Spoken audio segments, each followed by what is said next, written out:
अगर साला तुम्हें माँ का दूध पिया है, अच्छा चल मैदान में उतर करके इंदल से फैसला कर ले, या ना तुम्हें डब्बा का दूध पिया है तो साला तो अपना बीवी का आदमी का छिप जा। इसका मतलब तू फैसला करेगा रे? फैसला करेगा रे? तुम करेगा रे? अरे जजमान तेरा काल मर रहा है। तुम फैसला करेंगे? तुम करेगा रे? चल चल तेरी माँ का।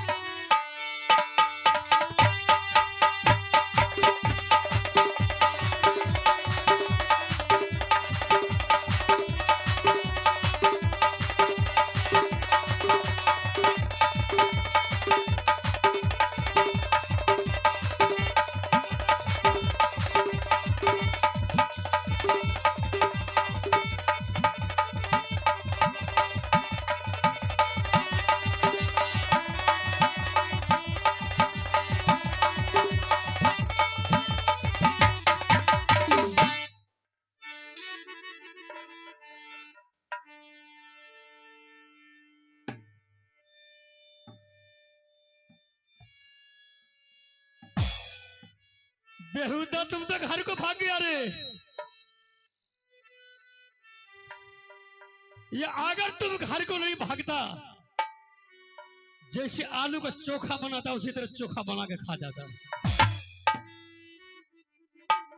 जिसका बाप कभी कीर्तन गाया उसका बेटा चला सुरमर सिंह के ख्वारिश पाने के लिए। जैसे इंसान पानी में फुला करके और खींच देता है, चकाचक हो जाता है, आज उसी तरह तुम चकाचक कर देता। सोना रानी अब तुम्हें झूला शोभा नहीं देती है। स्कॉर्पियो का और मारुति का साथ में बॉडीगार्ड लाई थी, मैंने पट्टी में तोड़ करके रख दिया। आज सोना रानी चल उठ के खड़ी हो जा और सुरमर जी का कंठे निमरान बकवास का बंद कर। अगर सोना रानी से टकराया तो तेरे जबान में मैंने सरकारी ताला मार दूंगी। मेरे सोना रानी कोई मागला सुरमा पैदा नहीं लिया है कि सुरमर सिंह को कोई सरकारी ताला मार देगा। सुरमर सिंह, एक बार तुमने सोना रानी से टकराया तो 12 वर्ष मैंने तुम्हें चटाई थी, मुझे पता है। अगर इस बार तुमने सोना रानी से टकराया तो लिद्दी हगाऊंगी मैंने। सोना रानी ये मर्द को दर्द नहीं होता है, सुरमर सिंह मरने से नहीं डरता है। सुरमर सिंह किसी को मार देता है, नाच के साथ कूद क्या औलाद, घर की दीवार पर गिर-गिर के तरह रंगने वाले चला है दरियों का मगरमच्छ बनने के लिए। सोना रानी से मत टकरा।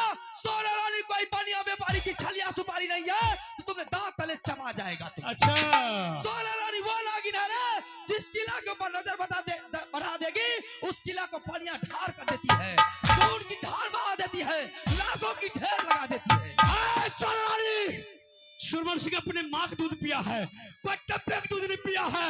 किसी शहर बाजार में हमारी माँ दूध बेची नहीं है, सुरमर सिंह बेटा को पिलाई है। सुरमर सिंह, तुमने माँ का दूध पिया है तो सोना रानी भी तैयारी करके आई है। तुम्हें मुकाबला करना है तो मेरा माँ धूल चटा करके मारूंगी यार तुम्हें। सोना रानी तुम तो जात का एक औरत हो, इसलिए तुमसे परमताई बात कर रहे हैं। अगर साला कोई छतरी इतना जवाब कर लेता, मुझे हरमजादा का फुलवा का बेटा हिजरा की औलाद, तुमने एक छोटा मोटा का बहाना बना करके मेला में झूला लगाया है, लेकिन सोना रानी को फंसाने के लिए 2.5 किलो का कलेजा रहना चाहिए। अच्छा अगर इस बार तुमने सोना रानी से टकराया गंदी से गंदी कीड़ा खिलाऊंगी मैंने तुम्हें। सोना रानी क्या बड़े सुना दी राज मोहब्बा को, आज मेरे कंधे पर बैठ और सुरमगर चल। बकवास को बंद कर। अगर इस बीच में तुमने सोना रानी को हाथ लगाने का प्रयास किया तो एक ही फाट में 3200 तोड़ के अंतर कर दूंगी मैंने।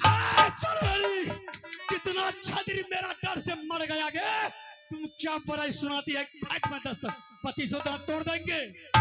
हेरे नहीं टकराबे यही मौगी से राजा रसुलला सुरबल राजी मीता। कोई सुनना नहीं।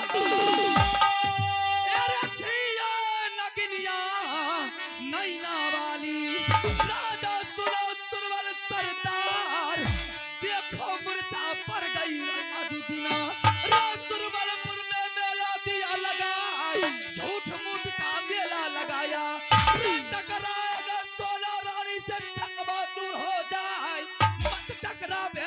मौगी से तब ते चलता जा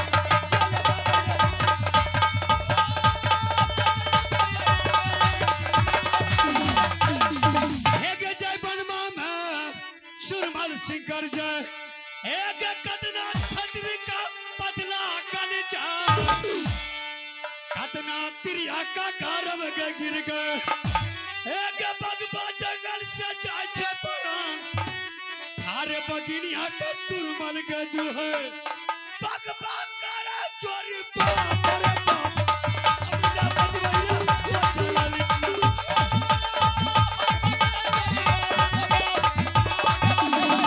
बजवैया क्या बराई सुनाया सुरमल सिंगरा रात सुरमल सुना नर नहीं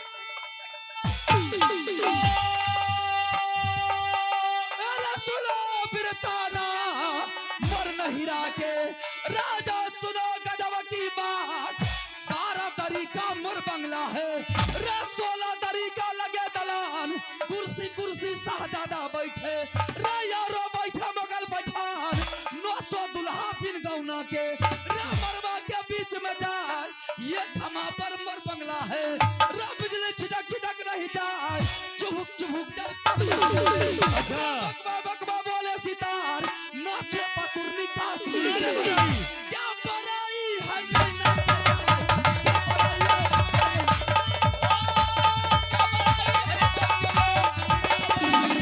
एक मौगी मरती है घर सोरी में एक बेटा मरता है रण क्षेत्र में जाए 12 बरस हो कुटी बजती है एक 16 बरस दिन बजेगे सिहान 36 रोज छतरी के जीना एक दिन ख्याल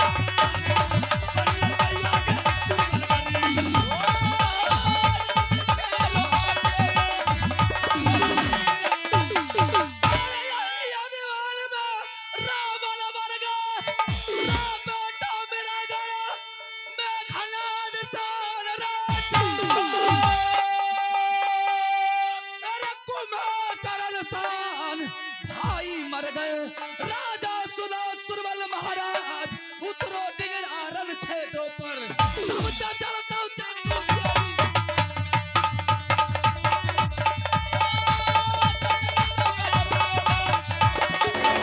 एक यहाँ सोचो कि बकरी का बच्चा एक कान पकड़ने से जागे टटियार पोसा बेटा सुरमल कर का रानी सूर्य गजब के बाद जल्दी चलियो आए सुरमल कर तब तो महाराजा भगत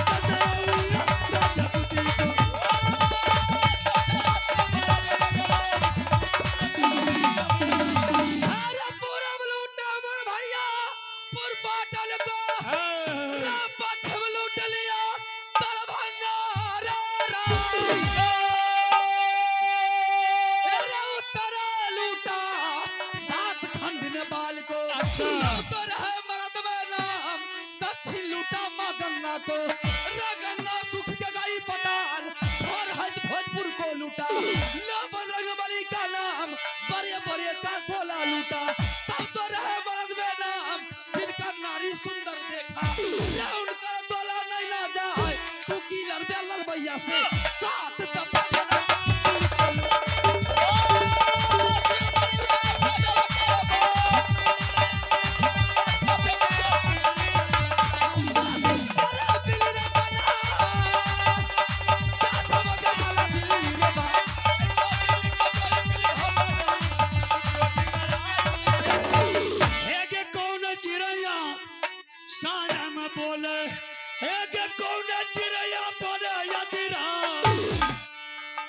चिड़ैया के फिर शर्मा बोले एक मुर्गा चिड़ैया बोरा दै डाक सुरमल छतरी जंगल में कर जे गया कर रहे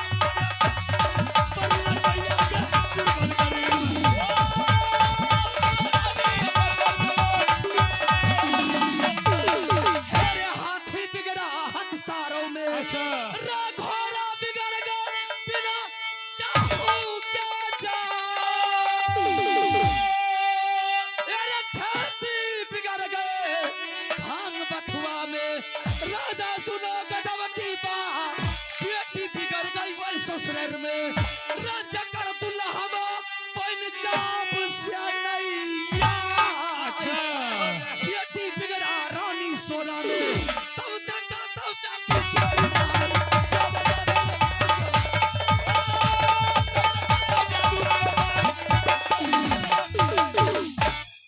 परीक्षा में तो तू फैसला करेगी। रे हरामी की औलाद, डिंगरा की औलाद बोल। चला है सोरा रानी से युद्ध करने के बोल लिए। बोल बोल। होश में आ जा सुरबाल सिंह, होश में आ जा। मैं होश में हूँ।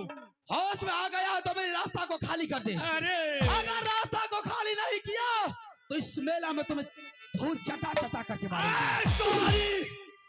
तुम्हारी कलाई से सुरमन सिंह मर जाएगा मंजूर है, फिर भी तुम्हारे डोला उठा के ले जाएंगे तो ले जाएंगे। सुरबाल सिंह, अगर तुम्हें अगर लालसा है मेरी डोला उठा करके ले जाने का, हाँ तो मेरी एक शर्त रहेगी। क्या शर्त? मैं तुमसे युद्ध करूंगी। वादा करेगी? अब वादा करती हूँ, अगर मैं तुमसे हार जाऊंगी तो तुम्हारे कोठे की रानी बन जाऊंगी मैंने। शाबाश। अगर मैं जीत गई तो जूता का माला पहना करके, तारीख चूना लगा करके पूरे सुरबलपुर घुमाऊंगी मैं।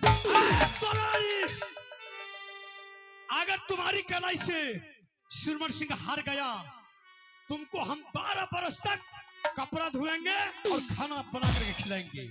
और सोच ले, अगर तुम्हारी कलाई से अगर सुरमन सिंह जीत गया तो अपने कोठे का और पलंग का रानी बना करके। बिल्कुल मुझे मंजूर है। बिल्कुल मंजूर है। बिल्कुल मंजूर है। होश में रहना।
चल, बहुत बड़ा ही सुनाई राजभोपा ने।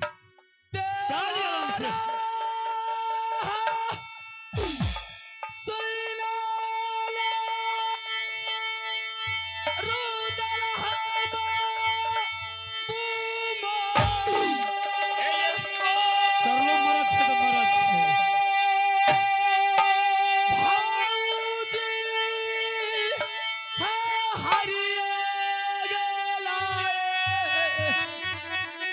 सुरबलपुर नागारा में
सत्तो मलिक फचरदवा के निवासी इस बात पर होकर के 51 रुपए के नोट दिए हैं। तमाम पार्टी की ओर से जय हिंद जय भारत।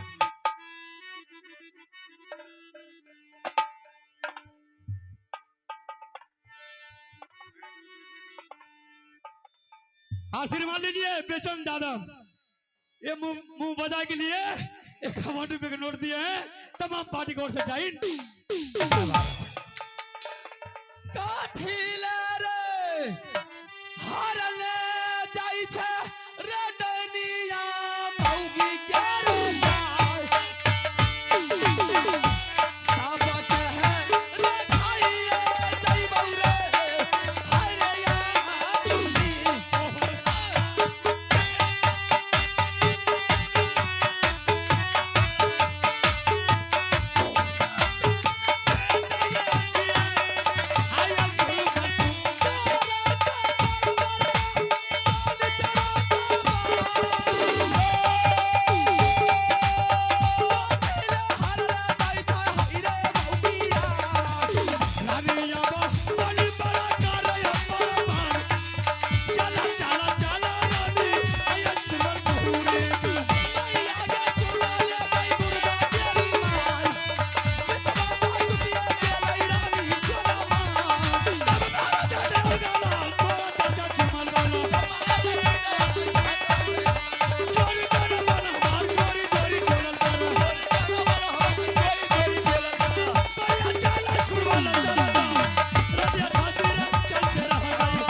उन्होंने समाधिया या भाई बस जा उन्होंने खबर देवी के या भाई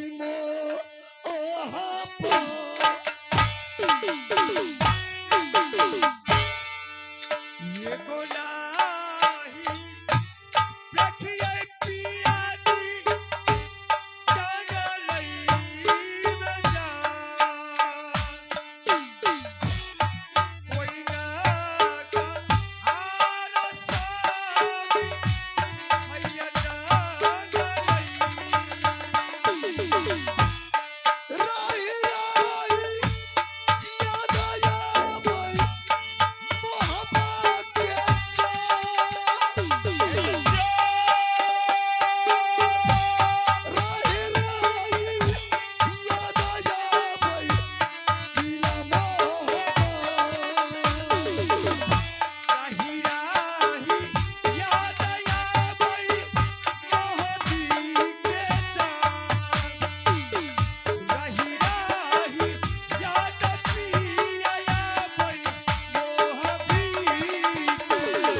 मलिक और दिनेश मलिक घर से तो उनकी तरफ से 101 रुपया में हमारी पार्टी धन्यवाद देती है। मैं शुक्रिया अदा करती हूँ। जय हिंद, जय भारत। देवी है के सुना दुर्गा के माँ तमसे ताही न माता के रही है मो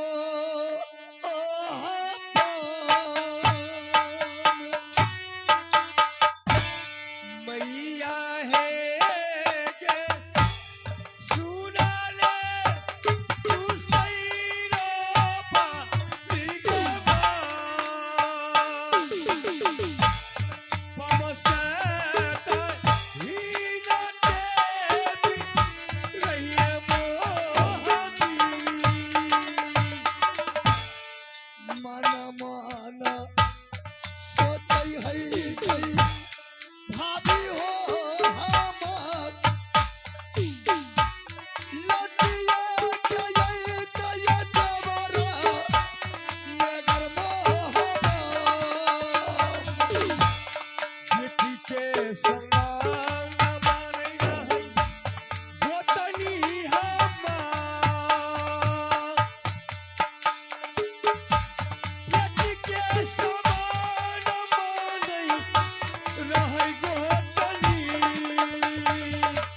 नारी हार जइबै हम जंगल में जा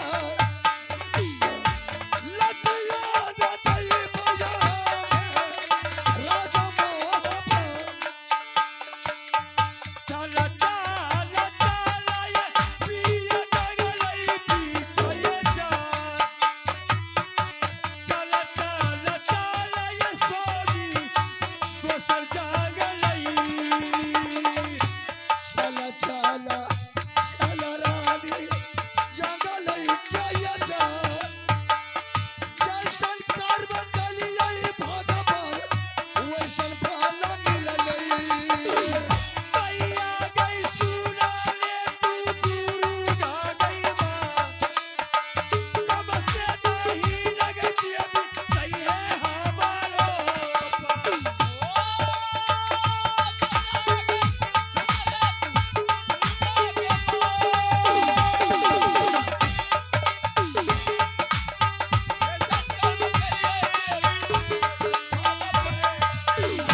तब महाराजा दया बदरना चक्कर के जगदू पकड़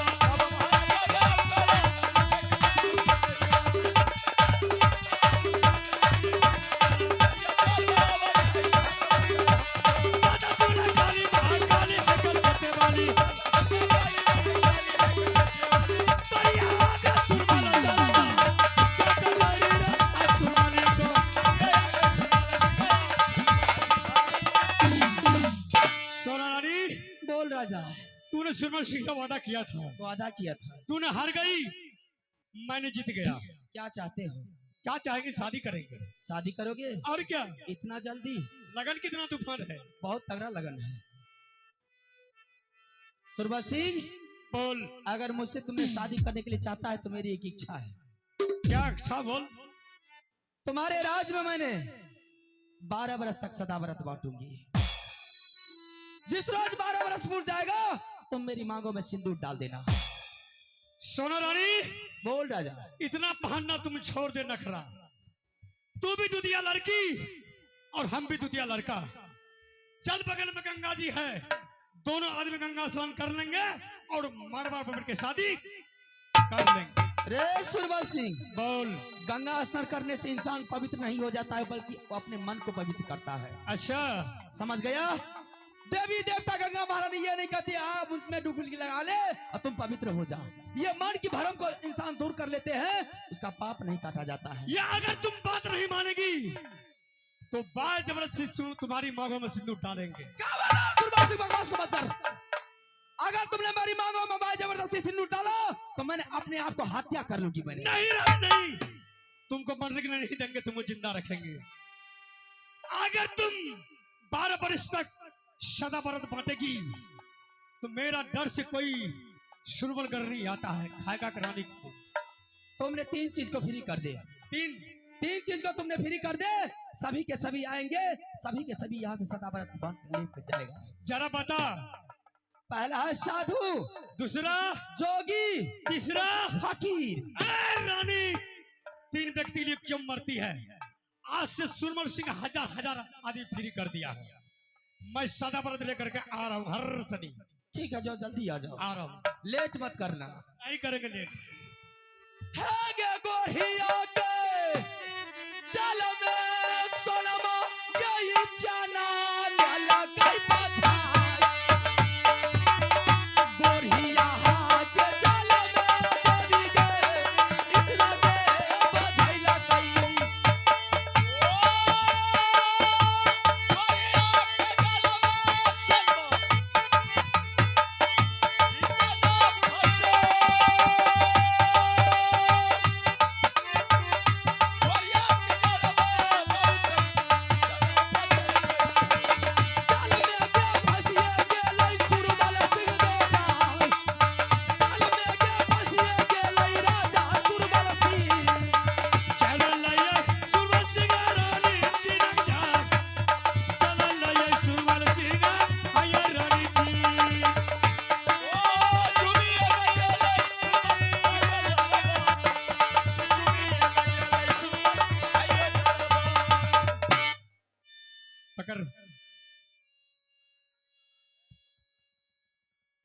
सुन ले रानी, बोलो राजा।